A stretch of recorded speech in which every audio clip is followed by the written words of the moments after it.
What's up, everybody? Zabu season has begun, and this Zabu deck has an answer for everything.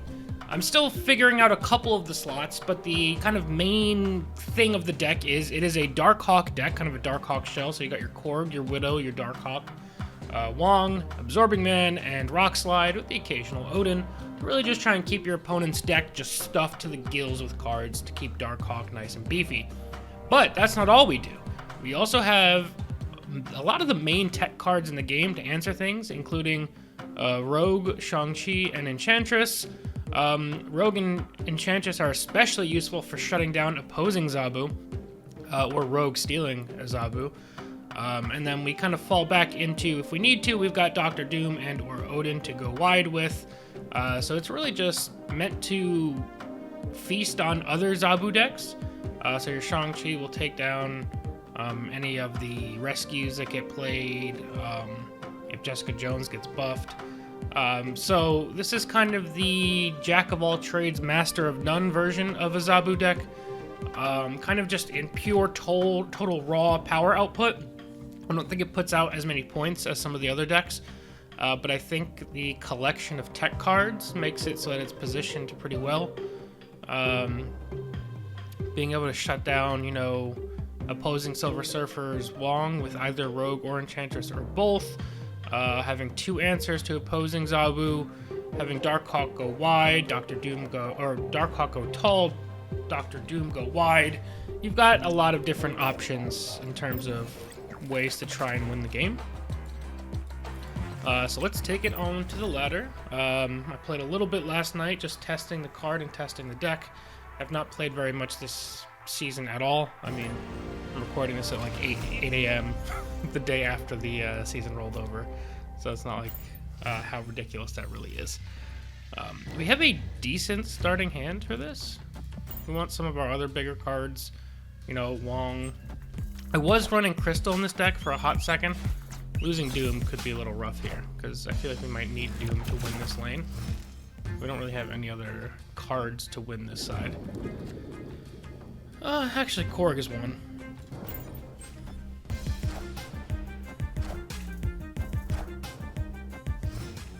Alright, so they're gonna go for some shenanigans over there.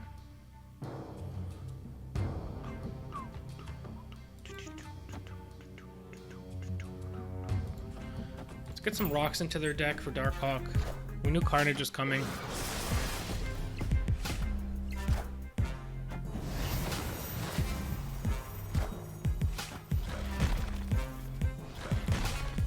I don't think we have a lot of really good ways to... Can we play in this lane now? We can. Alright.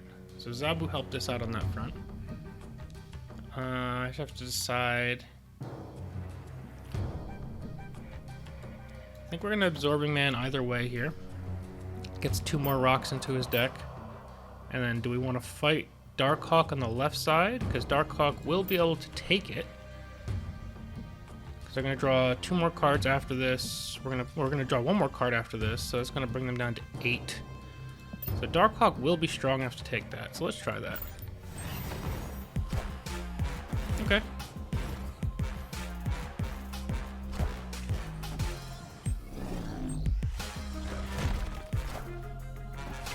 Now we don't have any priority.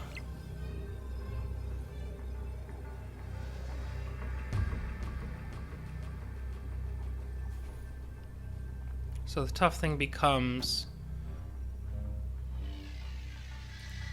how do we win Atlantis? Although if they're playing Shang-Chi, we lose anyway? Because our options here are play Rock Slide here, which I think we need to try and have this power to win Atlantis, especially since they're going to have the +5 power. I honestly think even these two together isn't going to be enough to win it. But I think that's our best chance, so let's just send it. I have a feeling they're gonna, even if they just play like Chavez, we don't have enough power here. Any kind of like decently sized card. Oh, okay. Victory. If leader's your only win condition, you deserve it. I was gonna say any decently sized card, but I guess leader was their choice. But I'll take it. Because like I said, even like a Chavez on that lane won it. Because the +5 power would put her at 14. We got Big House again. But no Zabu this time, unfortunately. We also didn't really get to disrupt our opponent that much that game. They weren't really doing a whole lot of anything.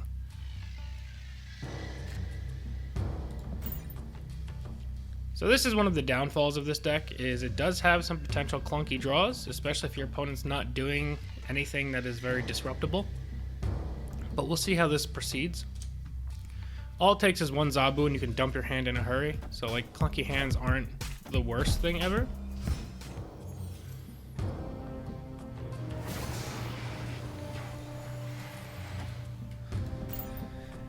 Adelan's not great for us. What card could be getting zeroed here? It could be Maximus.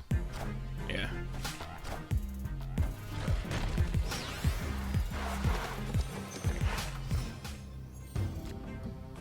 Even after the redraw, no Zabu. So this one might just be a Death March because we have no Zabu and no Darkhawk, despite the first 4 turns of draw and Adelan. Both of those cards stayed hidden. We just need them to come out and play, though. I guess we'll just shuffle another rock in. We're not really doing much else.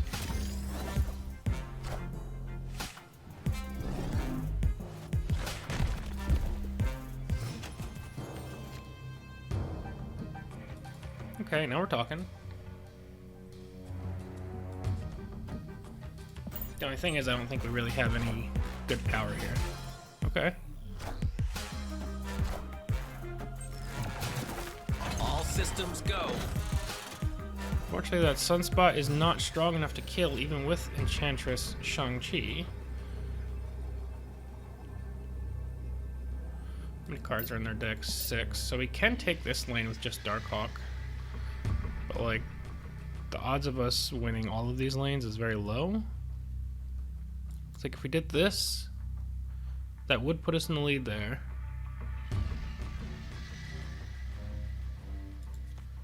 And if we did something like that.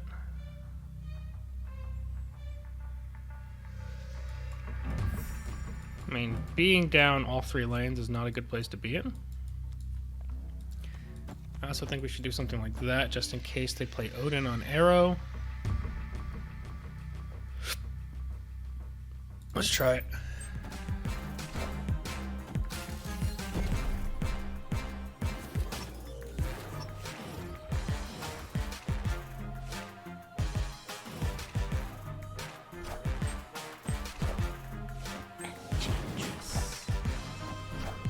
We're gonna have quite enough. Oh, we do have enough. Okay. Double arrow was an interesting play there. Came really close to working, and I'm glad I stopped. I know it didn't come out into play there, but I'm glad that I stopped to think about the order of which I played those 3 cards. Because if they just played Odin on arrow, they would have pulled Darkhawk over, and Darkhawk would have revealed first, and then Enchantress, since I played Enchantress second, and then my own play would have blown itself up.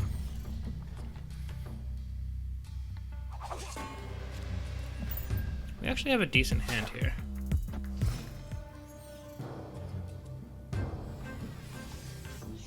Alright, so even if no Zabu, we can play something this turn. I think it'll be Wong. I mean, Wong is just going to be like super bait of like Cosmo me, do something, just completely disrupt my day. But if that doesn't happen, we're in a pretty good spot. We have to go for the Zabu here, just because our hand necessitates it.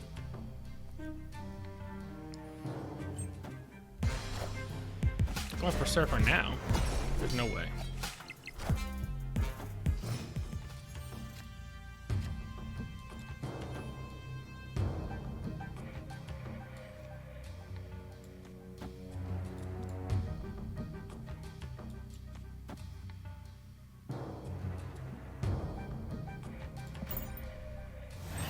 Let's shuffle 4 rocks in. And we'll probably finish with a Dr. Doom.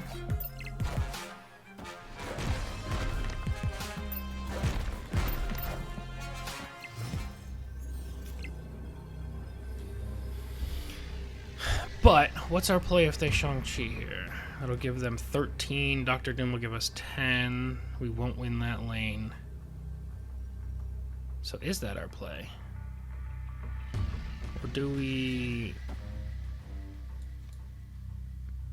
go for Absorbing Man into a Shang-Chi of my own? Into Korg. I guess 11 power in that lane. I feel like I kind of need to do this. 13 is a much better number than 11.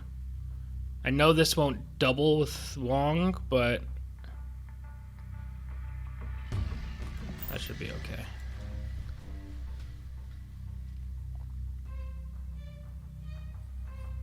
Because that'll be an additional 3 rocks. Oh, Darkhawk was our last target. Whoopsies. Let's see if they have a Shang-Chi of their own. The rocks are less important than just getting power into this lane.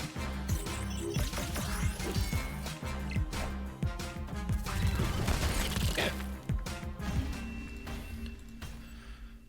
Victory. That wound up okay. I know I'm not really snapping a whole lot, but I'm trying to get full games of coverage for you guys, and my videos are less about climbing and more about deck showcases. So, like, I'm not really concerned about the cube outcomes in these games, or in general, but specifically in these games for YouTube. I think if one of these decks kind of appeals to you and it looks like something you might want to play, I would encourage you to think about some of the snap patterns yourself. Something like right now would be a decent time to snap because I have Zabu, I've got Wong. We did not discard Zabu with Sokovia. So, like, things like that are things to keep in mind when you're thinking about whether or not you should snap.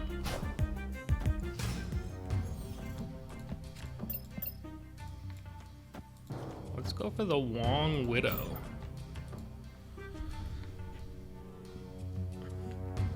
We are missing some of our power cards.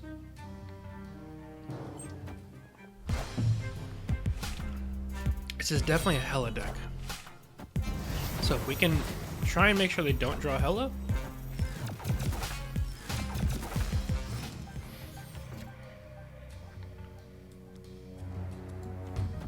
So let's toss out an Absorbing Man and a Korg. And screw it, let's Enchantress as well. Just in case they try an Invisible Woman on the left side, it'll also tie things up. Hey, Dr. Doom off the top would be incredible. Odin. Widow's Bite. Widow's Bite.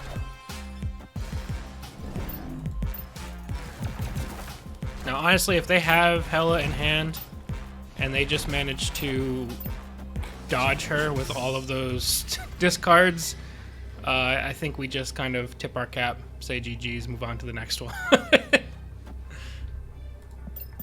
Darkhawk takes that lane. Doesn't really matter what I do here. I guess this beats a random Dr. Doom. But, like, if they had Hela and just dodged all those discards,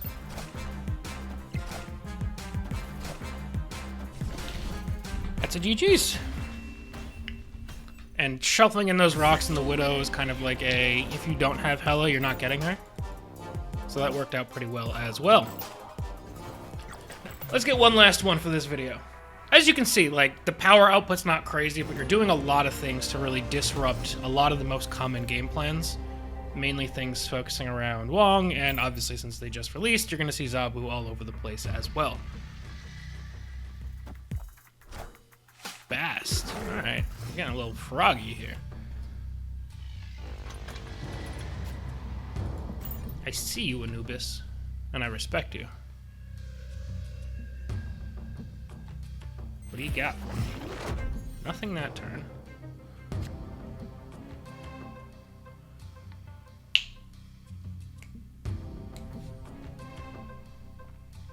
There's no way that this rogue is a good play here. There's just no way. But I think my most likely lines moving forward are going to be Wong into potentially Rock Slide into Doom. So I'm going to YOLO Rogue right now.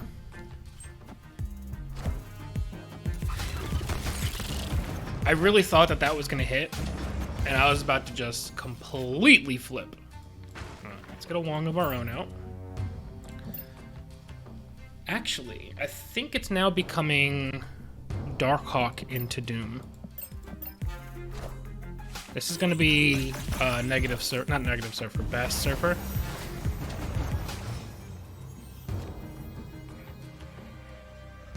So going Darkhawk into... I can't play Vibranium there. Opponent snapped.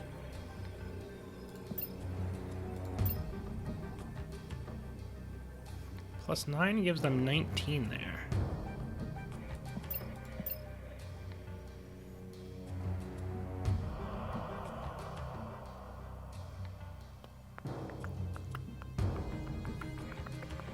I want to get that Vibranium out, but I just can't. Okay.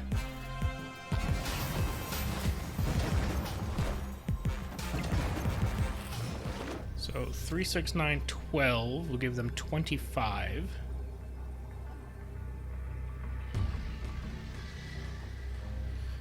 So now it comes down to, can I predict which lane they're going to drop the Silver Surfer in?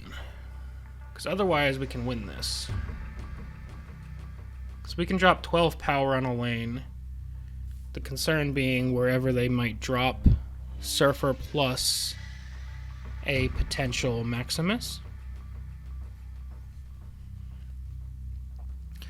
Unfortunately, I think the left side is most common since Hellfire's over here, but I also can't play my powerful cards into Hellfire, so I have to just go for this.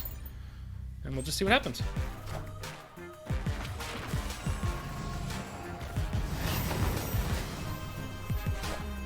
That was actually the worst case scenario.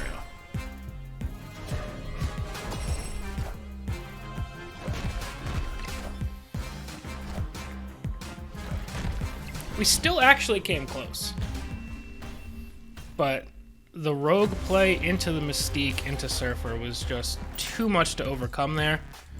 But that was like such an edge case in how things played out. Like, you just, you tip your cap and move on. Sometimes that's going to happen. But I still think we were in an excellent position to even blow that game out, despite getting an awkward hand against Silver Surfer. So, there's still power there. Even if you don't hit the nuts, you still can go toe-to-toe with the meta. So that's a good thing. But yeah, that's going to be it for now, guys. Hope you all enjoyed. Please consider subscribing if you're new to the channel, and we'll see you guys next time. Peace.